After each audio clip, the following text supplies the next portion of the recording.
Gente, faz tanto tempo que eu não faço isso. Olá, senhoras e senhores! Está acontecendo uma leve raridade nesse canal, que é que eu tô fazendo um vídeo em torno de um filme. Isso é muito raro, primeiro porque eu assisto muito poucos filmes, e segundo porque, enfim, eu não costumo trazer muito, digamos que muito conteúdo externo e social que as pessoas consomem. Precisava abrir uma exceção pra Divertidamente, principalmente o 2, porque lançou agora. Porque honestamente tem filme mais interessante pra explicar sobre a mente humana do que esse. Tem pouco mais de uma semana que eu vi o filme. Na verdade, acho que tem 2 semanas já.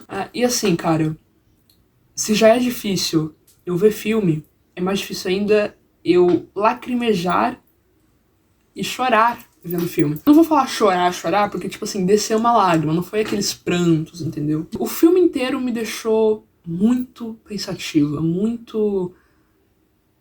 Nossa! Eu saí da sala de cinema pensando, cara, eu preciso falar sobre isso, eu preciso dissertar sobre isso. Porque, com certeza, a parte mais fascinante sobre Divertidamente no geral são todas as metáforas e as formas lúdicas que eles representam como a nossa cabeça funciona. Cara, é muito, muito louco. É louco porque você começa a pegar aquelas metáforas do filme e você começa a trazer pra sua própria realidade. Você começa a encaixar as coisas como acontecem na sua vida da forma como o filme foi mostrando. Foi chegando no ponto em que os meus pensamentos meio que estavam ficando na terceira pessoa. Tipo, eu não tava tendo os meus pensamentos normais. Eu tava imaginando os meus divertidamente induzindo os meus pensamentos e todo aquele controle. É um sentimento um pouco estranho. Mas enfim, antes de embarcar de vez, eu vou fazer aqui alguns apontamentos. Alguns momentos do vídeo vão ter takes de uma call que eu fiz com meu amigo falando sobre o filme, porque eu queria muito falar com ele. E tem coisas lá que a gente falou que eu achei muito interessante, eu queria muito trazer aqui pro vídeo. Então se eu não lembrar de falar, provavelmente eu vou colocar os cortes da call. Eu vou buscar falar muito mais sobre tudo que o filme me fez pensar, do que necessariamente é minha opinião real, tipo, em termos de roteiro e tal. Não é o foco do vídeo. O ponto que eu quero trazer aqui, na verdade, tem muito mais a ver com o fato de que você pode muito bem pegar os filmes Divertidamente e usar todas aquelas analogias pra se autoconhecer, o que é muito louco. Se eu fosse uma coach, se eu estivesse vendendo um curso, eu provavelmente colocaria isso no meu curso. Como se autoconhecer através de Divertidamente. Seria um ótimo merchan. Eu quero primeiro falar da coisa que eu mais gostei do filme, que, tipo, eu acho que foi a primeira coisa, assim, que me pegou muito rápido. Tipo, muito mesmo. Que foi essa nova criação das convicções. Gente, nessa hora eu já tava lacrimejando. Que coisa fascinante. Nunca vi uma representação tão boa pra descrever o que é a gente tomar consciência daquilo que a gente é. Eu acho que a parte que eu mais gostei do filme todo foi aquele negócio que eles criaram das convicções. Criou o senso de si, que quando você olha lá a forma como é feito, que as memórias vão lá pra aquela água, aí tipo, elas formam aquelas linhas que vai formando toda a convicção de como a Riley se vê. Eu fiquei pensando muito em como é literalmente isso, mano. A pessoa ela tem várias convicções, às vezes ruins dela mesma, afirmações ruins dela mesma, e isso cria a forma como ela se vê. Eu acho que essa foi a primeira vez que eu comecei a lacrimejar. No filme é mostrado, através da puberdade da Riley, de que tem memórias específicas que são levadas pra um lago, que aparentemente fica num subconsciente ali da Riley, que faz muito sentido, tanto que as emoções até que tem que pegar um elevador pra chegar até lá. E eles colocam essas memórias específicas nessa água. Nisso que elas entram na água, né, cria toda aquela ambientação, começam a sair interligações, fios, e esses fios eles vibram frases específicas que vão ditar a forma como a Riley se vê. Que seria o fato dela acreditar que ela é uma pessoa boa, dela acreditar que ela é uma pessoa legal, dela acreditar que ela é uma boa amiga. Essa parte das convicções seria tudo aquilo que a gente consegue atribuir a nós mesmos. Então, por exemplo, se você se reconhece como uma pessoa dedicada, provavelmente um dos seus divertidamentos foi lá, colocou uma memória sua que mostrou essa convicção de você mesmo, e agora você tem isso no seu senso de si. Todas essas convicções, assim como é mostrado no filme, forma o senso de si, essa coisa magnífica. Eu fiquei muito fascinada com essa representação, porque é exatamente assim como funciona a forma como a gente constrói nossa percepção sobre nós mesmos. Tem memórias, tem situações específicas que elas vão desencadeando a forma como a gente se enxerga de um jeito muito inconsciente. Por exemplo, tem uma convicção lá que fica nesse lago, que é de que a Riley acredita que ela é uma boa amiga. Só que eu não acho que essa convicção nasceu de uma memória em que ela se olhou no espelho e falou, eu sou uma boa amiga. Essa convicção nasceu de uma memória onde ela se mostrou ser uma boa amiga, onde ela fez um ato bom para uma amiga dela. Nisso nasceu ali a convicção de que ela era uma boa amiga. Então não é uma coisa exatamente direta, sabe? É tudo muito inconsciente. Tô começando a me emocionar pensando nisso, mano, porque muitas das convicções, no caso, ruins, que temos sobre nós mesmos, é fruto de memórias ruins que caíram nesse lago. Eu vou dar um exemplo meu. Eu tenho uma percepção, às vezes, que eu sinto que eu posso acabar sendo dramática. Isso, com certeza, é uma linha desse amontoado de linhas que formam o meu senso de mim mesmo. E que, consequentemente, são frutos de memórias passadas minhas. Que não necessariamente alguém chegou em mim e falou que eu sou dramática, ou que necessariamente eu me olhei no espelho e eu me enxerguei como uma pessoa dramática, mas porque aconteceu ali uma situação onde a convicção que eu criei de mim mesma é de que eu sou uma pessoa dramática. Uma das primeiras opiniões que eu tive, assim que eu tive esse primeiro contato com essa nova metáfora, foi de que, o ideal é que a pessoa, ela sempre tenha convicções boas dela mesma. O ideal é que a alegria sempre fosse lá, pegasse as melhores memórias que representassem ideologias, ideais, qualidades e virtudes boas, que a pessoa se reconhecesse, e colocasse naquele lago, para ela criar um senso dela mesma bom, um senso de si bom. Só que aí eu fui pensando, eu fui analisando, eu fui percebendo que não. A verdade é que se você cria um senso de si onde você só tem qualidades, onde você acredita que você só tem qualidades, só tem virtudes, muito dificilmente você vai ser uma pessoa humilde. Mano, por isso que na parte das convicções eu também fiquei assim, pensando, eu acho que uma pessoa que também só tem convicções boas sobre ela mesma não tem a humildade pra reconhecer, por exemplo, quando ela erra. Ou a humildade pra reconhecer que ela tem um defeito e trabalhar aquilo. Porque uma pessoa que acredita só em todas as convicções melhores sobre si mesma, no fim das contas vai acabar vendo uma pessoa narcisista e desumilde. Mano, repete aí que eu brisei olhando os peixes que tá aqui na frente. Foi mal. Parte lá das convicções. Eu fiquei pensando, o ideal seria que a pessoa ela tivesse as melhores convicções dela mesma, certo? Certo. Nos melhores momentos. Sim.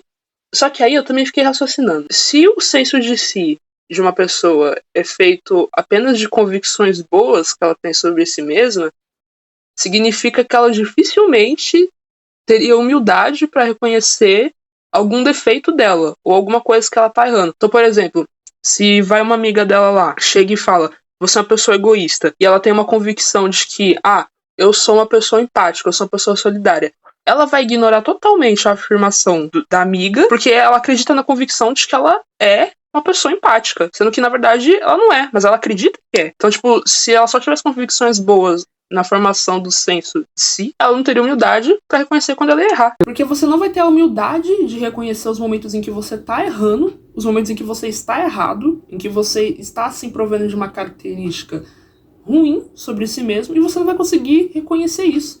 Então, pensando assim, qual que é a emoção que traria a empatia, né, a humildade? Seria a tristeza. Então teria que ter ali uma convicção da tristeza, onde a Riley é uma pessoa empática, onde ela é uma pessoa humilde, porque a empatia e a humildade tem muito dessa coisa de se colocar no lugar do outro, tanto que porventura costuma não ser um lugar tão agradável quando a gente costuma fazer essas associações. E o que me prova isso, de que uma pessoa não consegue sobreviver apenas de convicções boas dela mesma, é lá pro final do filme, onde uma avalanche de memórias entram naquele lago, sem serem selecionadas pelas emoções. E isso vai criando novas convicções sobre a Riley. E a princípio você pensa que ela vai enlouquecer, porque agora ela tá com um monte de emoções aleatórias, criando várias convicções aleatórias dela mesma, e de que isso pode não ser produtivo a longo prazo. Porque a verdade é que conforme você vai olhando, você percebe que é muito importante a Riley ter diferentes convicções a partir de diferentes emoções. Porque o senso dela mesma jamais poderia ser um senso saudável se fosse um senso apenas de virtudes, um senso de si apenas de virtudes. Porque dessa forma ela não consegue amadurecer, cara. Não consegue entender que há pontos nela que precisam ser trabalhados. Por isso que, lá no final do filme, né, teve aquela avalanche de memórias lá naquela naquela água, aí ela ficou com uma bomba de várias convicções dela mesma, de várias emoções diferentes. Jogando tudo, né? Sim. Eu lembrei dessa parte agora. Aí, você olha aquilo, você pensa, a menina vai surtar. Só que aí, depois que você analisa de novo, você pensa que, tipo, na verdade é até bom que ela tenha convicções. Faz bem. Sim, exatamente. Acho que não vive só do ser humano apenas de convicções boas. Totais, todas elas boas. Entende? Não é à toa que é o exemplo da tomada, né, mano? Vou parecer um psicólogo falando agora. Meu Deus! Fala. É o exemplo da tomada, né? Se você já tomou um choque naquela tomada, você sabe que você não pode colocar o dedinho e tomar um choque. Se você não tem a convicção de que a tomada vai te dar um choque, você não vai ter medo da tomada. Sim, Entendeu? sim. Essa brisa aí. É isso aí. Exatamente isso. Enfim, me pegou muito essa parte. Eu acho que é uma grande reflexão de tipo, cara, como tá o seu senso de si? Memórias, quais situações estão construindo esse senso de si e você não faz nem a menor ideia. Por isso que não é bobeira falar que o nosso passado dita muito a nossa percepção de nós mesmos no presente. Vou falar agora um pouco da estrela do filme, a ansiedade. Oh my god, todo mundo esperando essa menina. Gente, assim, sem condição. Então, a ansiedade e a alegria, elas se mostram emoções muito parecidas no filme, né? Emoções meio manipuladoras, assim, né? Essa cena, eu acho que foi a cena que mais impactou todo mundo. É A daquele. alegria surtando. Surtando também, é isso. Surtando, chutando as coisas, xingando. Não, mas aqui eu vi tanta gente falando também que eu pensei até que ia ser um negócio mais. Uau! Mas, tipo, foi ela só quase delirando. Aí depois ela sentou e começou a chorar. Pareceu que ela tava, tipo... Eu não sei se passa essa impressão pra você. Porque eu vi a cena antes. Eu peguei um spoilerzinho da cena antes. E a cara que ela tava fazendo, as expressões, a linguagem corporal que ela tava usando com as mãos, assim... O olhar do rosto, parecendo que ela tava sendo manipuladora. Mano, Eu brisei muito agora. eu acho muito engraçado, tipo, essas afirmações que a gente faz conforme a gente vê no filme. Tipo, nossa, a alegria parece muito manipuladora. Nossa, a ansiedade é uma arrombada. Você pega o negócio literalmente e é isso. Mas mano, se você parar pra pensar, tudo gira em torno da alegria. A alegria é manipuladora, é isso. A alegria manipula a gente o tempo todo, porque o que a gente quer é ficar alegre o tempo todo. É o que move a gente. Nossa, é verdade, né? Nunca tinha parado pra pensar nisso, mano. Brisei agora, peraí. É verdade. A alegria acaba se tornando manipuladora porque o que todo mundo quer é ser feliz, né? O que todo mundo quer é se sentir alegre. Então acaba se tornando uma coisa até de certa forma inevitável. A ansiedade vai se tornando controladora porque é exatamente como ela diz no filme. O medo protege a Riley das coisas que ela vê. Eu protejo a Riley das coisas que ela não vê. Protejo a Riley através de possíveis cenários. E antecedo que algo ruim aconteça através desses cenários. É exatamente a ansiedade que começa a trazer ali pra Riley um senso, assim, de ambição. O que, cara, mano, eu tenho que tirar meu chapéu. Eu tenho que tirar meu chapéu. Outra coisa que me pegou muito no filme é porque ele muda totalmente a sua concepção de ansiedade. Totalmente, cara, totalmente. Gente, hoje em dia, a maior ideia de ansiedade que a gente tem é de que ela é simplesmente um monstro. Que não é à toa, porque também eu fiquei sabendo que os esboços iniciais da ansiedade era pra ela ter um formato meio monstrengo mesmo. A percepção atual que a gente tem da ansiedade é que ela é o nosso principal inimigo. E que, tipo, ela só tá ali pra ser ruim mesmo. Particularmente tem essa magia de mostrar que todas aquelas emoções, até aquelas que a gente não gosta tanto, são muito importantes e fazem coisas boas pela gente. Eu fiquei pensando, mano, a ansiedade trouxe determinação pra Riley. Ela trouxe ambição pra Riley. É claro ali que foi de uma forma descontrolada, né? Tudo em excesso faz mal. Mas ela trouxe esse fogo pra Riley fazer acontecer, entendeu? Quando fez ela lá acordar cedo, pra ir treinar cedo, pra conseguir impressionar, pra conseguir ser aprovada pela professora. Querendo ou não, quando a ansiedade ela tem doses saudáveis, assim, quando aplicadas, elas protegem sim a gente de muitas situações e faz as coisas acontecerem. Então quando você tá vendo ela lá no filme, a princípio, principalmente lá no começo, ela não parece exatamente essa inimiga, sabe? Isso me deixou muito besta, mano, porque a gente não imagina que provavelmente é essa emoção que faz a gente ter fogo pra conseguir realizar as coisas. A gente fica ansioso pra querer, ansioso pra ter, E, mano, isso faz muito sentido. O momento da ansiedade, assim, que mais pegou a maioria da galera foi a tal da crise de ansiedade. Eu acho que essa cena ela não me impactou tanto quanto deveria, porque eu acabei tomando spoiler antes, mas foi muito excepcional a forma como representaram isso. Mas a parte que mais me impactou foi a parte que a Alegria tentava tocar nela, mano, e não conseguia. Como se ela tivesse invisível. Sim. Não Não tivesse pudesse ali, ser por favor, não tocada. tivesse ali. Não tivesse ali. Você não consegue ser ajudado. Por mais que você tá balançando, aí chega alguém e coloca a mão sobre você, você vai dar na cara daquela pessoa. Exatamente. Você fica mais estressado, sabe? Você não consegue ter. Qual foi o seu ponto de vista, Nicole? Você é boa com as palavras, vai lá. Mano, eu tinha tomado spoiler dessa cena.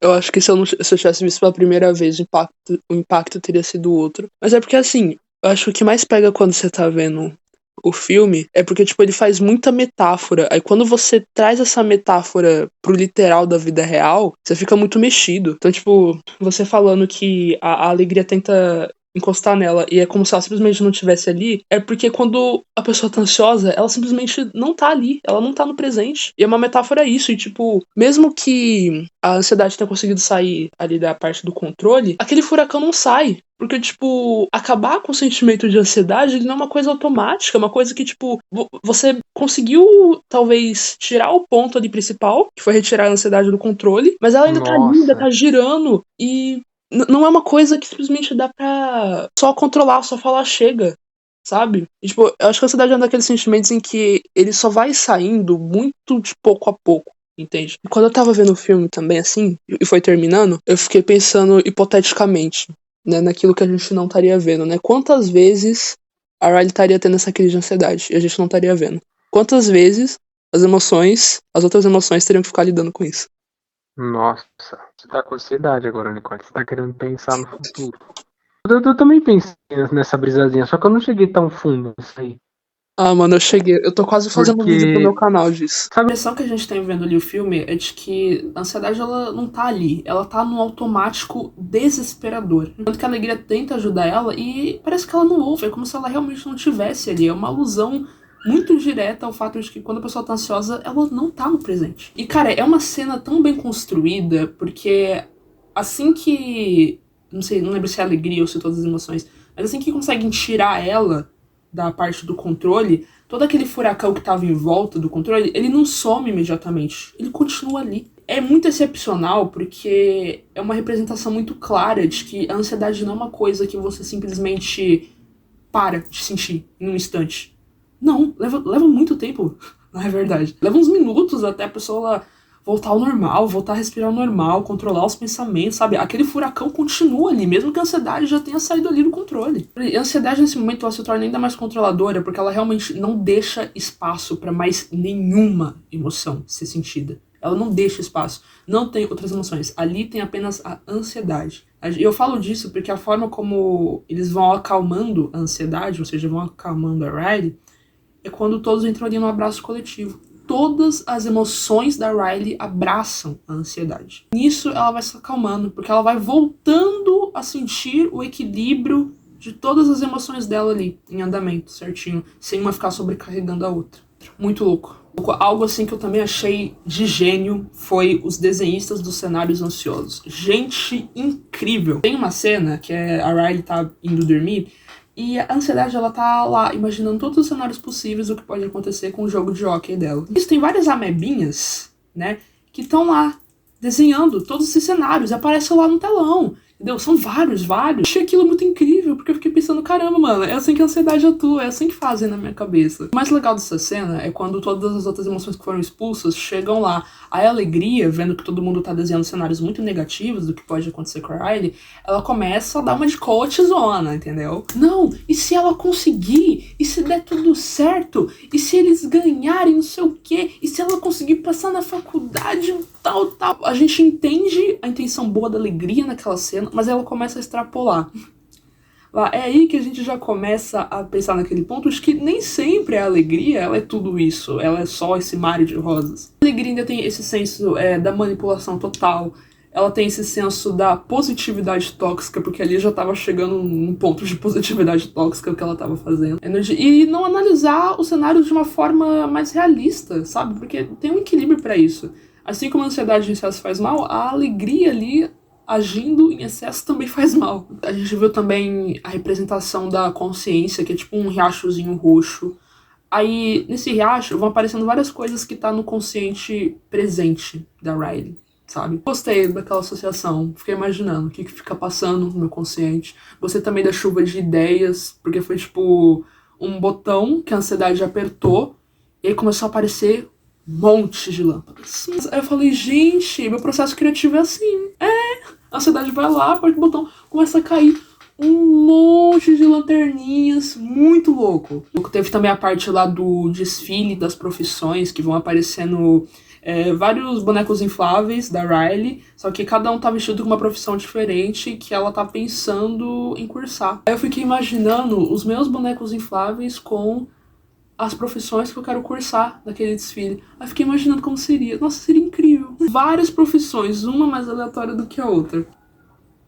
A verdade é que depois que você termina de ver os filmes, tanto Divertidamente 1 quanto Divertidamente 2, se você fazer uma análise assim, simples, bem simples até, você consegue entender muita coisa sobre você. Muito sobre quem você é, sabe?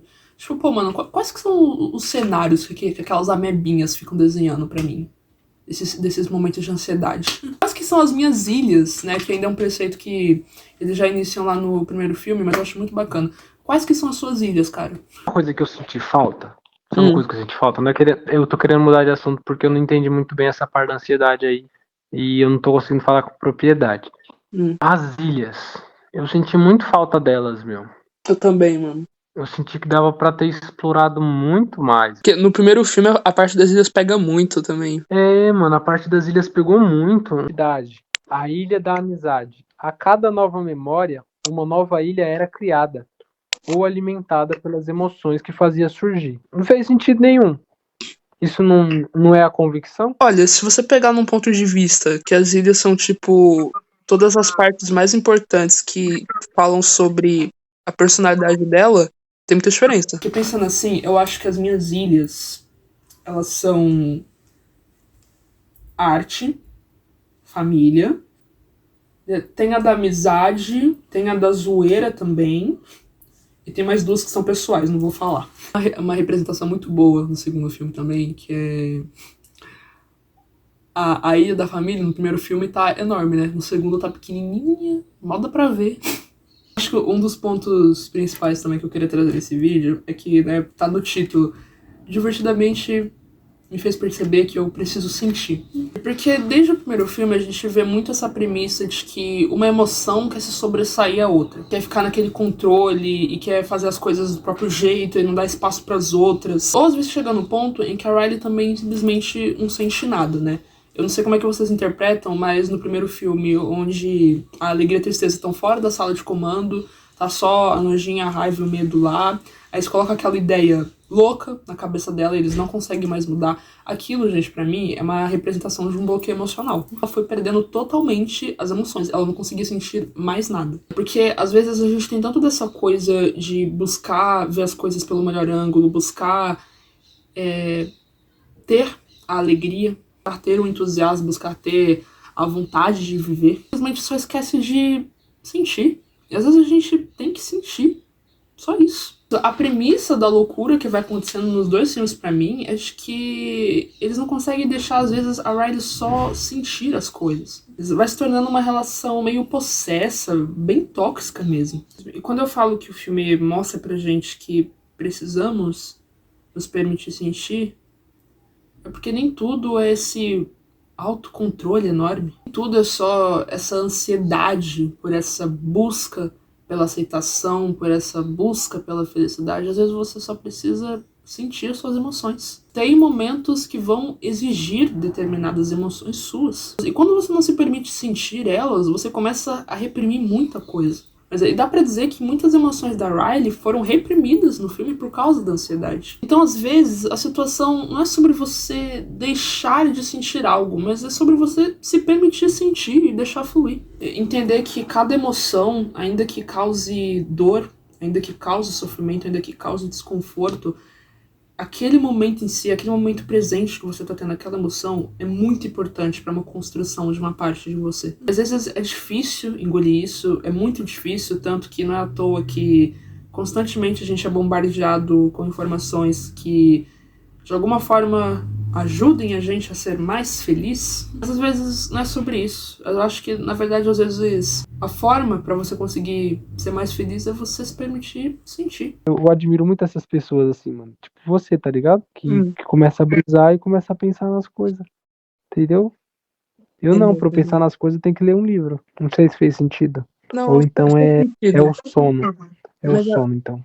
Eu penso que, tipo, as coisas que eu penso, ou as coisas que eu concluo, é porque eu me permito sentir as coisas, sabe? Eu penso, pelo menos, que se você tem dificuldade, é porque às vezes você não se permite sentir algumas coisas. Acho que é isso que intensos fazem. É uma coisa meio curiosa também, porque a própria alegria, ela fala no filme. Eu acho que é assim, quando você cresce, você vai sentindo menos alegria. E dói muito a primeira vez que você ouve isso, mas depois que você vai processando a informação, você vai entendendo por que a Riley vai sentindo menos alegria. Não necessariamente porque, nossa, a vida é muito dura. A vida é. Mas porque vão surgir novas emoções. E quanto mais emoções surgem, mais o tempo tem que ser dividido entre cada emoção que a Riley vai sentir. Então, se antes cada uma daquelas 5 primeiras emoções tinha uma porcentagem de presença na vida da Riley, aquela porcentagem provavelmente pode ir diminuindo. Porque agora apareceram novas emoções. Assim como sempre vão ir aparecendo. Tanto que essa segunda geração das emoções são vistas como aquelas são vistas como aquelas emoções mais complexas, porque a puberdade vai fazendo isso, vai exigindo emoções mais complexas. Eu acho que a última coisa que eu queria falar também, que foi uma observação que eu vi de um vídeo que eu achei muito boa. Tem períodos e momentos onde uma determinada emoção, ela tá tipo meio que no comando ali, sabe? Por exemplo, no primeiro filme, a alegria, né, que se mostra ali no comando das coisas da cabeça da Riley. Mostrado pra gente que é a tristeza que tá meio que ali no comando da cabeça da mãe da Riley. E a raiva que tá ali no comando na cabeça do pai dela. Isso significa necessariamente de que o pai é uma pessoa brava e de que a mãe é uma pessoa triste?